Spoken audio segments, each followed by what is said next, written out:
Clarendon police probing death of farmer suspected to be killed by a cow. The Clarendon police are investigating the death of a 64-year-old man who is suspected to have been mugged down by a cow. Dead is Leroy Prince, a farmer of Friendship District. It is reported that about 6:30 p.m. on Thursday, Prince's body was found in bushes with injuries to the face. The cow was seen near the scene. The police were called and checks were made, revealed that Prince was reportedly attacked by the cow. The body was removed to the hospital.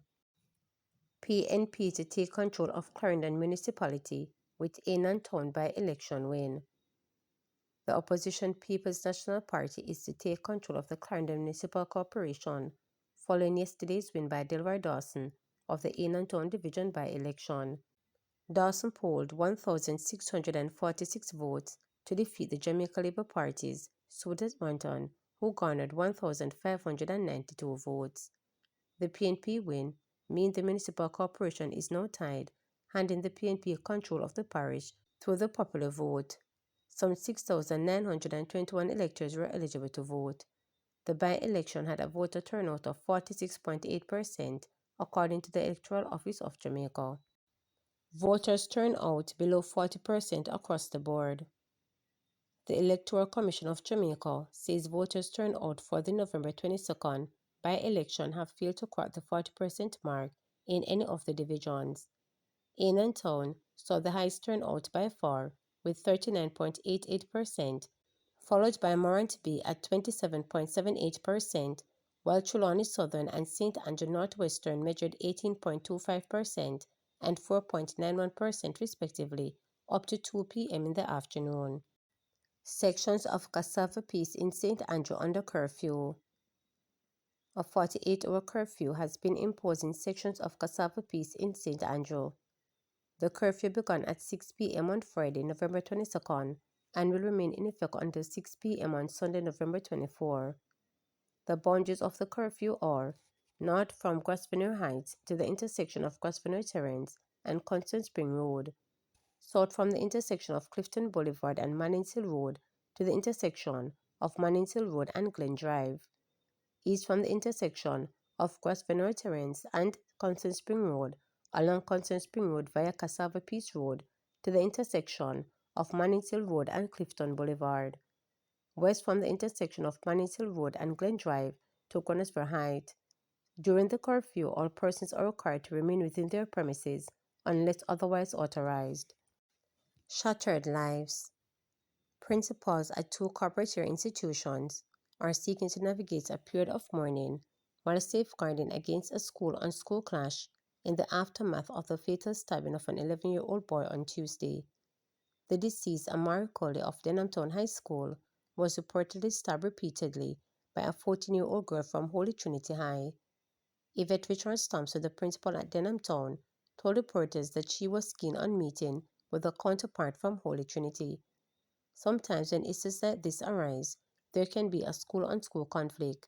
So I don't wait on anything to happen. I tend to try preempting things, and so I want to go by Holy Trinity. I'm just waiting on the ministry personnel to tell me what time we're going to meet there, Richards Thompson told reporters from her Spanish Town Road office. She told reporters that there was definitely a need to visit Holy Trinity High. The principal and I spoke so much. I'm going to swing by there shortly, and I'm going to speak to my students.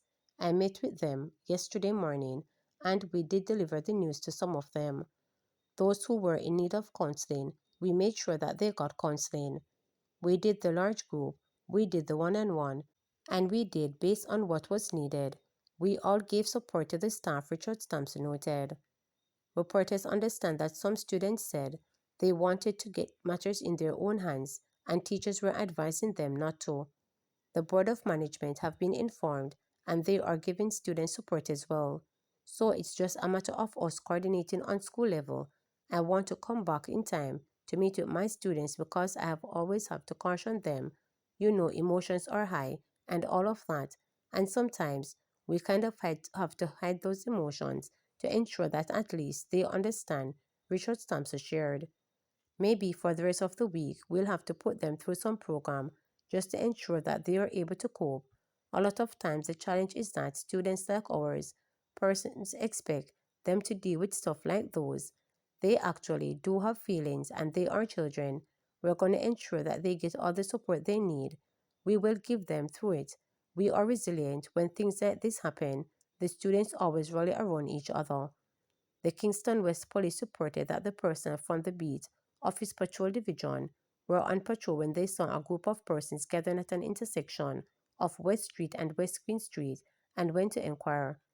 The police personnel was reportedly told that Amar was in an argument with a suspect and he allegedly punched her in the head. According to an impulse, the suspect reported they sprung around and used a plastic comb with a metal end that she was using to comb her hair to stab Amari in the chest repeatedly. The 11-year-old was assisted to Kingston Public Hospital by persons at the scene but died while undergoing treatment. The female student was fleeing the area and was held by the police and placed in custody at the South Camp Juvenile Correctional and Remand Center for Girls. Reporters further understand that the metal part of the comb was removed by a doctor while treating Amari and handed over to the police. The plastic end of the comb was handed over to the police by the suspect. Richard Thompson told reporters that she was somber on Tuesday evening when looking at her teacher's expressions and considering how much progress Amari had been making. Amari would have started just this year.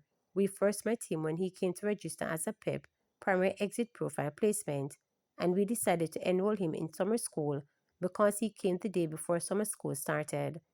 He was a whole ball of energy, but by the time summer school ended, he was just on top of his game, Richard Thompson stated. The principal said Amari had a troubled past in primary school and was making strides in behavior and academics. He scored 87% in recent integrated science tests, but the joy was short-lived. He was just so proud of himself by his own words. He was improving. He said he was getting better. He was getting smarter. He was just so proud of himself, Richard Thompson stated. She told reporters that for a child in whom they had had such high hopes, it was particularly jarring to see his life taken in such a manner. The worst part is that it's not only one life that school lost, it's two. It's another child who has been committing the act, and by extension, she is now suffering because she now has to live with the fact that she took a life. Her family will now have to give her support, Richard Thompson noted. She said she was very impressed by how much support each of the teachers have been giving Amari in their own way. One teacher openly said she could not sleep when she got the news of his passing and remembered the joyful mood he was in on Tuesday, hours before the fatal incident. Amari's aunt Karen Nelson told reporters she had been crying constantly since learning of his passing. Me bawl whole night. Me lose me nephew at 11 years. I went to the mark to look at him. He was a jovial person, comedic, and loved TikTok. To be honest, I don't know the reason for the conflict, Nelson said, adding that her nephew would have turned 12 in December. The Ministry of Education, Skills, Youth and Information has expressed sorrow over the tragic stabbing death. Additionally, the ministry said it was deeply concerned about an incident in Oberlin High School in St. Andrews Rural, where a female student was attacked by another female student at the entrance of the school on Tuesday. The injured student suffered multiple facial injuries and is currently receiving medical care. These incidents are both tragic and alarming. We must come together as a community to ensure the safety and well-being of our students. Violence has no place in schools.